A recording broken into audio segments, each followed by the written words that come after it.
Buenas noches a todos los que se atreven a escucharme en la oscuridad. Soy su anfitrión en este viaje a través de las sombras, donde la línea entre el mito y la aterradora realidad se desdibuja hasta casi desaparecer. Hoy los llevaré a una tierra de historia profunda, de fe arraigada y de miedos aún más antiguos, Puebla de Los Ángeles. Un nombre que evoca imágenes celestiales, pero como bien saben los que han vivido allí por generaciones, no todas las presencias que rondan sus noches son precisamente angelicales. Hablaremos de brujas. No de las figuras caricaturescas de los cuentos infantiles, sino de seres temidos, de entidades que, según incontables testimonios y leyendas transmitidas con un escalofrío en la voz, aún acechan en los rincones más apartados, en las faldas de sus cerros ancestrales, y muy especialmente, en la vulnerable oscuridad que rodea a un nuevo aliento de vida. Lo que van a escuchar está tejido con los hilos de múltiples relatos, ecos de experiencias que afirman ser verídicas, provenientes de esa vasta región de Los Ángeles. Cambiaremos nombres, quizás algún detalle para proteger a los que aún tiemblan al recordar, pero la esencia es tan real como el miedo que inspira. Prepárense, porque esta noche, las brujas de Puebla vuelan cerca. Nuestra historia se centra en una joven pareja, Elena y Javier. Hacía poco más de un año se habían mudado a una pequeña casa de adobe y teja roja, herencia de una tía abuela de Javier. Estaba en las afueras de un pueblo no muy lejos de Atlixco, un lugar donde los campos de cempasúchil pintan de oro el paisaje en otoño, pero donde las noches, especialmente las de luna nueva, pesan con una densidad particular.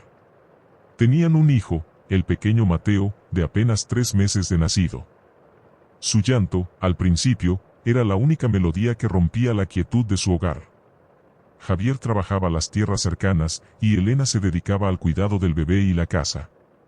Eran felices, o al menos eso creían, ignorantes del antiguo pacto no escrito que regía la vida y, sobre todo, la supervivencia en aquellas latitudes.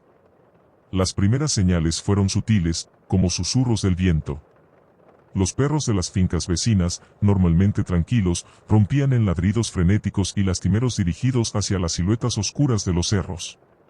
Javier, volviendo tarde una noche, juró haber visto luces extrañas, como brasas incandescentes, danzando entre los picos. Deben ser excursionistas con linternas, o algún reflejo, se dijo, tratando de ahuyentar la semilla de inquietud que las historias de su abuela habían sembrado en su niñez. Historias de bolas de fuego que no eran fuego común, sino brujas en pleno vuelo, buscando. Elena, aunque más apegada a las tradiciones, también intentaba ser racional. Pero una tarde, doña Remedios, una anciana del pueblo conocida por sus remedios y su conocimiento de cosas antiguas, la detuvo en el mercado.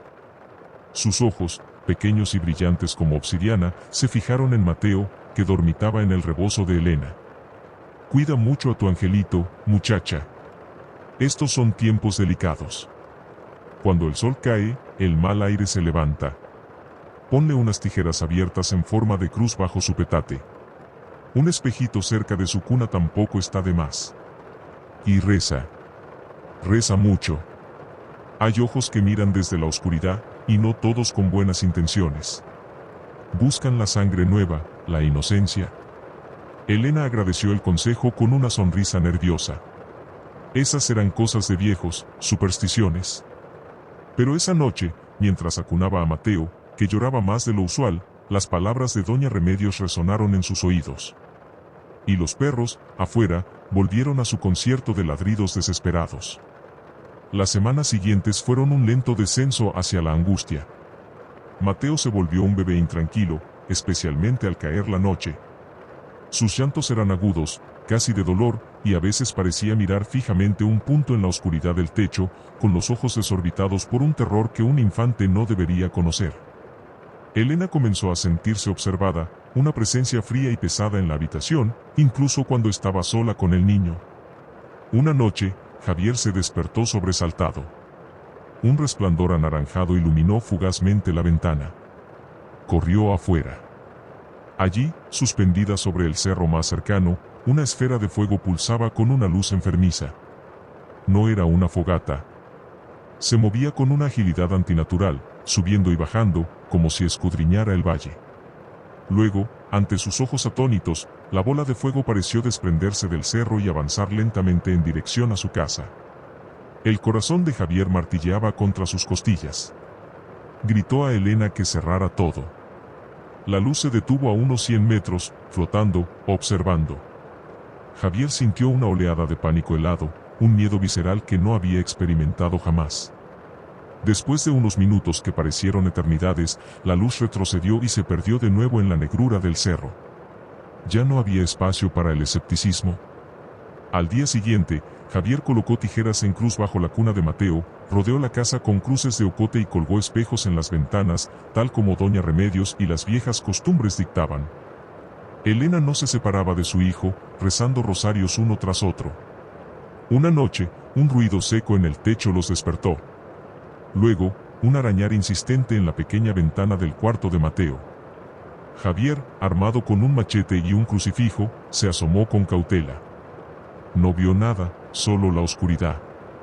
Pero al amanecer, encontraron marcas profundas en el alféizar de madera, como si garras hubieran intentado abrirse paso. Y en el polvo del suelo, bajo la ventana, huellas extrañas, ni de animal ni de humano. Parecían las de un ave muy grande, un guajolote, pero deformes, siniestras. Elena recordó entonces una historia que le contaba su bisabuela, una leyenda susurrada en voz baja sobre las Tlahuelpuchime, las brujas chupadoras de sangre de la región. Decían que algunas de estas mujeres, para realizar sus vuelos nocturnos y sus atroces cacerías, se desprendían de sus piernas humanas, dejándolas a buen recaudo, a menudo cerca del calor del tlecuil, el fogón de la cocina. Si alguien encontraba esas piernas y las quemaba, la bruja quedaba mutilada para siempre, incapaz de recuperar su forma completa. La imagen de una mujer sin piernas, volando como un ave de mal agüero, se instaló en la mente de Elena como una astilla. La noche de San Juan llegó con una tormenta furiosa. Relámpagos desgarraban el cielo y el viento aullaba como un alma en pena. Era la clase de noche en que, según los antiguos, el velo entre los mundos se hace más delgado. Elena y Javier estaban acurrucados en su habitación, con Mateo durmiendo inquieto entre ellos. A pesar de las protecciones, un pavor helado se aferraba a sus corazones. De repente, un estruendo sacudió la casa, como si algo pesado hubiera caído sobre el techo de lámina. Los ladridos de los perros de los alrededores se convirtieron en aullidos de puro terror, y luego, en un silencio abrupto y antinatural. Mateo rompió a llorar, un grito desgarrador que heló la sangre de sus padres. Se escuchó un forcejeo en la puerta principal, luego en la ventana de su cuarto. Arañazos frenéticos, acompañados de un silbido bajo, inhumano. Javier, pálido pero decidido, empuñó el machete. Elena abrazaba a Mateo, rezando en un murmullo tembloroso. La pequeña tranca de madera de la ventana del cuarto de Mateo se dio con un crujido. Una oscuridad más densa que la noche pareció filtrarse por la abertura. Un hedor nauseabundo, a corral sucio y a carne corrupta, invadió la estancia. Elena gritó: «Por favor, ya déjanos en paz». Javier se interpuso entre Elena y esta criatura que los acosaba. En el breve instante en que un relámpago iluminó la escena, vio una forma agazapada en la ventana. Era grande, encorvada, con algo que parecían alas membranosas y unos ojos que brillaban con una luz roja y maligna. No era un animal. Era algo más. Algo salido de las peores pesadillas. La criatura emitió un chillido agudo y se lanzó hacia la cuna donde momentos antes dormía Mateo. Javier blandió el machete con la fuerza de la desesperación. El acero chocó contra algo que no era carne ni hueso, sino algo extrañamente elástico y resistente. La criatura retrocedió, siseando de furia. Fue entonces cuando Elena, recordando las historias y actuando por puro instinto, agarró las grandes tijeras de costura que había dejado sobre la cómoda.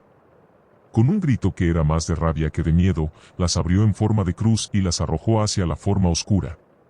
Las tijeras parecieron brillar con luz propia por un instante al cortar el aire.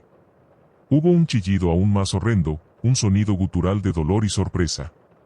La forma oscura se encogió, como si hubiera sido quemada, y con una velocidad increíble, se escurrió de nuevo por la ventana y desapareció en la negrura de la tormenta. Pasaron el resto de la noche abrazados, temblando, sin atreverse a cerrar los ojos. Mateo, milagrosamente, se había calmado y dormía exhausto en brazos de su madre. Al amanecer, con la primera luz grisácea filtrándose por la ventana rota, Javier se aventuró a salir. El aire estaba limpio, la tormenta había pasado. pero el terror de la noche anterior seguía pegado a sus huesos. Cerca de la ventana, en el lodo, encontró unas plumas oscuras, más grandes y gruesas que las de un guajolote, y un rastro de un líquido negruzco y espeso que se hundía en la tierra. Siguió el rastro unos metros, hasta que éste desapareció abruptamente al pie de un viejo pirul, como si lo que lo hubiera dejado, simplemente se hubiera desvanecido en el aire. No necesitaron hablar. Sus miradas lo dijeron todo. Recogieron sus pocas pertenencias, envolvieron bien a Mateo y, sin mirar atrás, abandonaron la casa y aquel pueblo maldito. Nunca más volvieron. ¿Qué fue lo que atacó a Elena, Javier y al pequeño Mateo? Los lugareños de esas regiones de Puebla dirían, sin dudarlo, que fue una bruja, una tlahuelpuchi sedienta de sangre inocente. Las bolas de fuego, las transformaciones en animales, el acecho a los recién nacidos, son elementos recurrentes en sus relatos más oscuros, transmitidos de padres a hijos como una advertencia vital. Se dice que algunas de estas brujas son mujeres conocidas en sus comunidades durante el día, pero que por la noche se entregan a pactos y rituales que les otorgan poderes nefastos. Se dice que el Cerro de San Miguel, en Atlixco, o el Coatepetl, son puntos de reunión para sus aquelarres, donde danzan en forma de bolas de fuego bajo la luna. La historia de Elena y Javier es solo una de tantas que se cuentan en voz baja, un eco de ese miedo primordial que aún persiste. Puebla de Los Ángeles, un lugar donde la belleza colonial y la fe conviven con las sombras de un pasado que se niega a morir. Así que la próxima vez que miren al cielo nocturno en una zona rural, y vean una luz extraña danzando a lo lejos entre los cerros, pregúntense, ¿es solo una estrella fugaz? ¿Un avión? ¿O quizás algo mucho más antiguo, mucho más hambriento, que ha salido a cazar? Duerman bien, si es que pueden. Y no olviden las tijeras. Nunca se sabe qué clase de ángeles, o demonios, acechan en la oscuridad.